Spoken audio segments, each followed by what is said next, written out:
Zombie, there are some rules that you need to know.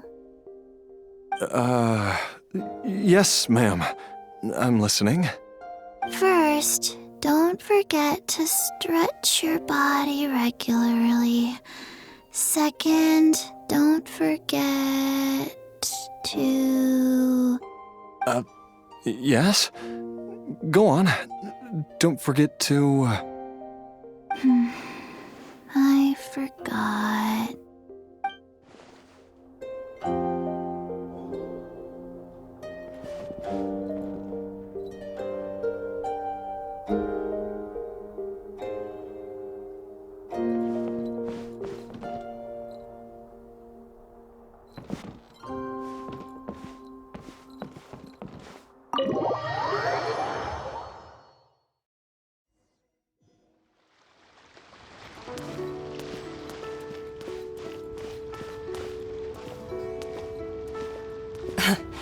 Time flies.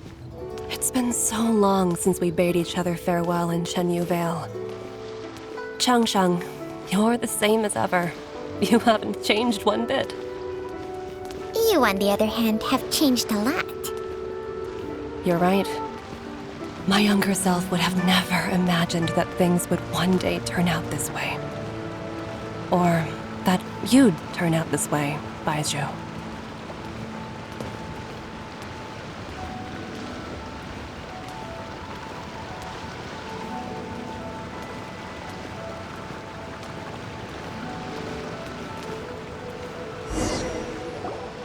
I've taken a look at your elixir of immortality.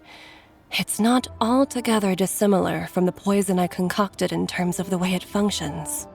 I have to say, Jiangli, it was a stroke of genius to use poison to maintain life. I hope you're not too upset at me for copying your methods. No, not at all. With your intellect, even if you'd never seen my poison, I believe you would have eventually arrived at the same approach. But I'm still impressed by how quickly you managed to gain such a thorough understanding of it. Jialiang's still only been in your care for a few days. Not just that, you even managed to improve upon the original formula. That cannot be explained by intellect alone. Baizhu, be honest with me. Did you try out some of the poison on yourself?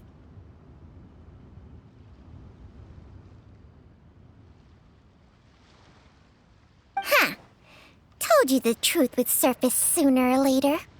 Life force isn't the only thing that Changsheng's contract lets you transfer between bodies, is it? Nothing gets past you, Jiangli. You are correct.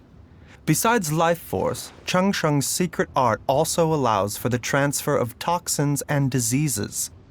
When I treated Jia Liang for the second time, I transferred some of the poison from his body into my own. Not only did this allow me to alleviate the burden on him, but it also gave me an opportunity to study its properties. There is no need to worry about any long-term consequences to my health, however. Now that the source has been destroyed, any remaining poison in me will have already dissipated. But you took such a huge risk. If we hadn't destroyed the god's remains back there, then even you might have... What am I saying? I'm in no position to criticize you for this. The reason I left our master and went into hiding all those years ago was that he was getting old. And I didn't want him using up any more of his own life force to treat my husband. But in the end, how were my methods any different? I risked one life to save another. And then you tried the poison on yourself too. It looks like both of us have ended up going the same way as our master before us.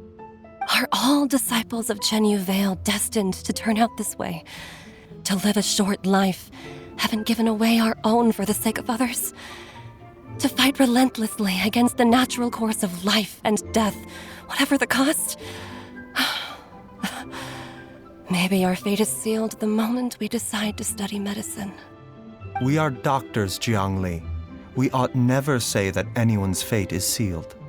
Baizhu, I can tell that over the years, you've used the contract with Changsheng to transfer many diseases and toxins to yourself. There are so many that some of them I don't even recognize. Can you still stop before it's too late? I think you know the answer, Jiangli. Every one of us from Chenyu Vale believes in the same thing. Hey, food's ready! Mom, come and join us.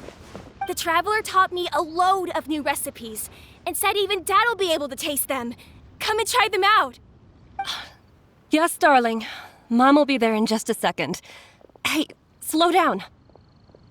Baiju, I know I won't be able to convince you, but please don't forget that if one day you're not around anymore, Chi-Chi, Gui, and all the friends who have grown fond of you, they will all miss you dearly.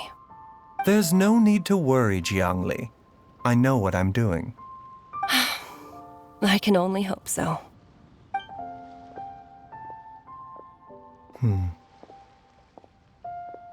Baiju, what did Jiang Li mean by not around anymore? Are you gonna be okay? Every single mortal I've ever contracted with, including Baiju and Jiang Li's master, has passed away at a young age. Wait, that doesn't make any sense. You said that the contract with you helps people live longer. It is a very long story. Long ago, when plagues ravaged the land, one doctor made a pledge to rid the world of pain and suffering. But even the most ingenious mortal medicine could not stay the tide of disease. And after working tirelessly for many years, even his dearest loved ones fell sick and bade their final farewell. Legends told of an herb lord in Chenyu Vale who could cure any illness known to mankind. The doctor sought the herb lord, but found only a white snake, its breathing weak and its power all but spent. Sign this contract and let our lives be joined. Then I will impart to you the secret art of healing. But be warned, this art will harm your own health. With means beyond human ken, the doctor could now reverse the process of death.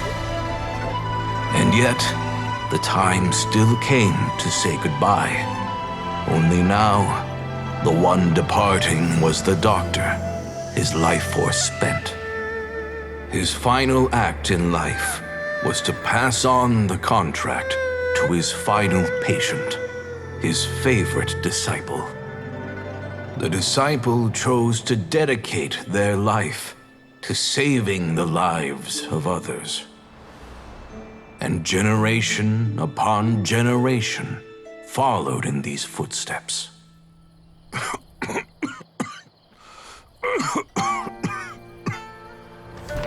Since I inherited this contract, I've always respected the path taken by my predecessors and followed it myself unquestioningly. That is until I tried to use the art to save my own disciple's beloved. She begged me not to use up my own life force. She said that this art is a poisoned chalice, an evil and unnatural practice. She did not wish to sacrifice one life for the sake of another, when both were lives she treasured. Only then did it occur to me. Did I not suffer when my master passed away, just as patients' families do at their loved one's deathbed? Are not the lives cut short by this contract just as worthy of saving as any patients? What is this contract to us? Medicine or poison? Alas, I no longer have enough time left to find the answer. I entrust to your care both Changsheng and this final question. May you find a remedy for this conundrum, which has ailed us so. Time and again, no matter how much I try to warn them or balance their chi, I can never save them. And you? What's your answer? If I abandoned the contract and left you without a host, what would happen? I suppose I'd spend my final moments taking a nice nap on Mount Yaojun. Then I'd be reunited with my old friends and your predecessors. Then it's decided. If there's a life in front of me that deserves to be saved, why shouldn't I do everything within my power to save it? Once again, it's the same answer. So be it. Close your eyes. Who knows how many more people will take on this contract? None. This contract will end with me. My contract has strict requirements on the host's natural temperament. All my hosts have been most pure of heart. But when one with an altruistic nature gains access to this art, they are more seduced than the average person by the miracle of overturning the laws of life and death. Though they know better than anyone else the fate that awaits them, when faced with the sorrows of humanity and the pain of losing their nearest and dearest, they cannot help but reach beyond human means. They are like moths that throw themselves into the flame, seeking a glimmer of hope in a dark world filled with pain and suffering. So, Baiyu, does that mean... I suppose that would make me a moth that yearns for the light, but doesn't want to be burned to a crisp. Changsheng's art can transfer pain and suffering between people, but it cannot reduce the total amount of pain in the world. It's just like we witnessed. Either Jia Liang feared for Jiang Li's life, or Jiang Li grieved over Jia Liang's sacrifice. I have nothing but the utmost respect for my predecessors, who sacrificed their lives for their principles. But I do not wish to join their ranks, nor do I wish to pass on this contract to anyone else in the future. Huh? But didn't you already transfer a ton of diseases onto yourself? What makes a poison, poison? And what makes a disease a disease? When it comes down to it, are not both mechanisms that affect the operations of the human body? If disease is defined as deviation from normal functioning, then who knows? Perhaps the true elixir of immortality could in fact be a kind of poison. Many may view the notion of searching for immortality in poisons and illnesses as a flagrant violation of the natural order. But to me, it is no different from the way our ancestors tested the medicinal qualities of herbs by sampling each and every one. I don't want those who come after me to lose their lives to this contract. Nor do I wish for Changsheng to perish from losing her host. This leaves only one solution, doesn't it? Precisely. I will be Changsheng's final host, and the tradition of passing down the contract will end with me. Even the gods of old struggle to achieve true immortality. First you want to save others, then you want to save yourself. Now you even want to save me. You're getting greedy, Baiju.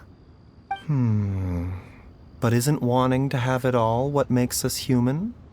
For a selfish moth like me, who's afraid of the flame yet yearns for the light, the only path forward is up towards the moon.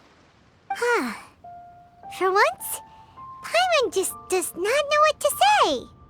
Dr. Baiju, Traveler, what are you still chatting about? The food's about to get cold. We also have coconut milk for Changsheng and Paimon. Okay, fine. Let's go grab some food. Paimon has a bunch of burning questions, but they can wait till after we've eaten.